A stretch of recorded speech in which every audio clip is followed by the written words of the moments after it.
देख रहे हैं आई ऑफ ट्रुथ और मैं हूं आपके साथ अनु जैन रोहतगी। लगता है देश भर की तमाम पार्टियां, तमाम दल दो गुटों में, दो गठबंधन में बंध गए हैं। एक तरफ है एनडीए और दूसरी तरफ है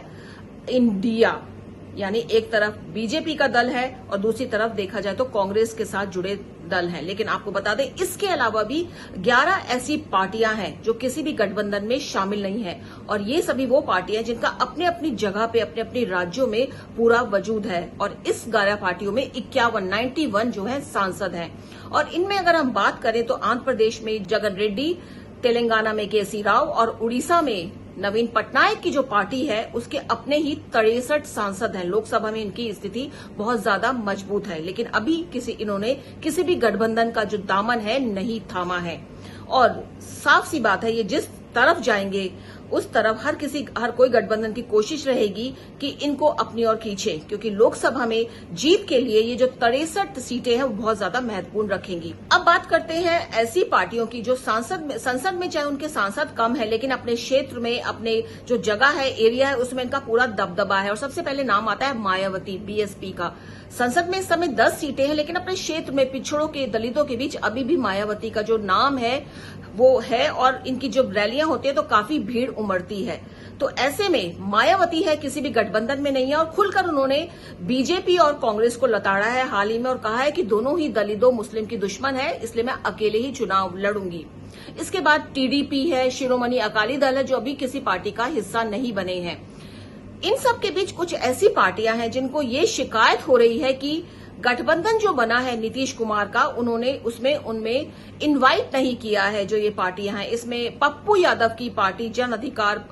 जो पार्टी है बिहार में, वो बहुत एक्टिव है पप्पू यादव, और उनका कहना है कि उनको नहीं बुलाया गया, और उनका कहना है कि वो अगस्त तक इंतजार करेंगे, उसके बाद वो देखेंगे कि वो क्या रणनीति बनाते हैं। और जहां तक जो राजनीति के गलियारे हैं उसमें चर्चा यही है कि जो लालू यादव है वो पप्पू यादव को नहीं चाहते हैं, और शायद यही कारण है कि नीतीश कुमार ने जो गठबंधन बनाया है इससे पप्पू यादव को दूर रखा है। और अब बात करते हैं असदुद्दीन ओवैसी की पार्टी AIMIM। जो बयान दिया है हाल ही में ओवैसी ने, उन्होंने कहा है कि हमको अछूतों की तरह हमारी पार्टी से बिहेव किया जा रहा है और हमको इनवाइट नहीं किया है नीतीश कुमार ने जो पार्टी बनाई है नई, और जिसका नाम दिया है इंडिया। और ओवैसी का कहना है कि उनको दूर रखा गया है, उनसे बात तक नहीं की गई है। अगर मोदी के खिलाफ लड़ना है तो वो भी साथ है, और यही बात पप्पू यादव ने दोहराई है कि अगर मोदी के खिलाफ लड़ना है तो हम भी खड़े हुए हैं, हम भी उसके खिलाफ है, लेकिन हमें किसी ने बुलाया ही नहीं है। और खास तौर पे उनका इशारा पप्पू यादव का और ओवैसी का नीतीश कुमार की तरफ ही था, क्योंकि सभी जानते हैं कि जो नीतीश कुमार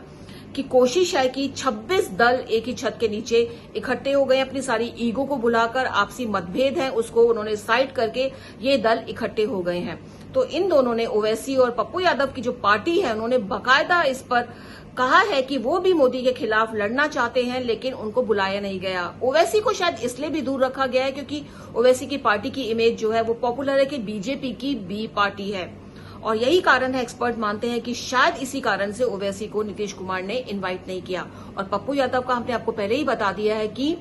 लालू यादव इसके अगेंस्ट है, तो शायद इसलिए उनको शामिल नहीं किया गया। लेकिन जैसा कि हम आपको बता चुके हैं कि दो गठबंधन बन गए और काफी सारे दल इसमें शामिल हैं, लेकिन अभी भी 11 पार्टियां, और जिनकी सीट है 51 सांसद जो है बहुत ज्यादा महत्वपूर्ण है लोकसभा के लिए। और हमको जो लगता है और जो स्ट्रैटेजी बन रही है कि हर कोई जो नेता है, चाहे वो एनडीए के से जुड़े नेता हो, चाहे वो इंडिया जो पार्टी जो बनी है, नया गठबंधन बना है 26 दलों का, इसके जो प्रमुख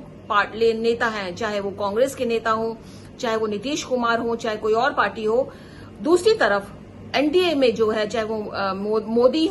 मोदी हो, अमित शाह हो, और कोई उनके नेता हो, इन दोनों की तरफ से कोशिश यही है कि जो 11 पार्टियां हैं और इनके जो प्रमुख पार्टियां हैं, उनमें से 11 में से भी जो प्रमुख पार्टी हैं उनको अपनी तरफ लाया जाए। और जैसा कि पिछले दिनों चर्चा भी थी कि तेलंगाना में केसी राव को अपनी तरफ लाने के लिए एनडीए पूरी तरह से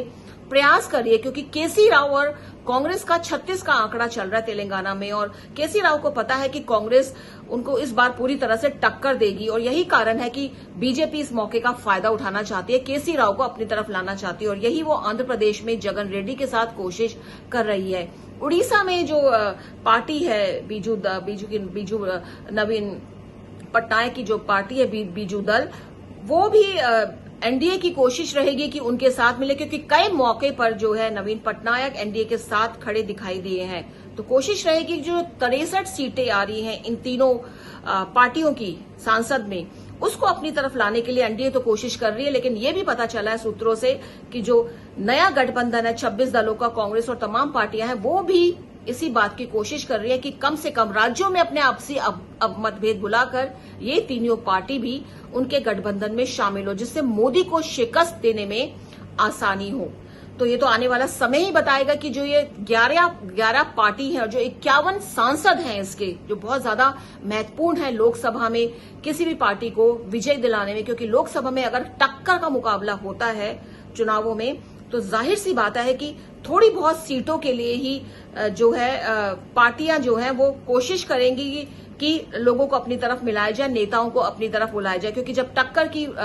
टक्कर होती है किसी में चुनावों में दो पार्टियों के बीच में, और अब यहाँ पे दो गठबंधन के बीच में जो टक्कर होगी, और अगर जो रिजल्ट के बाद जो सीटें हैं वो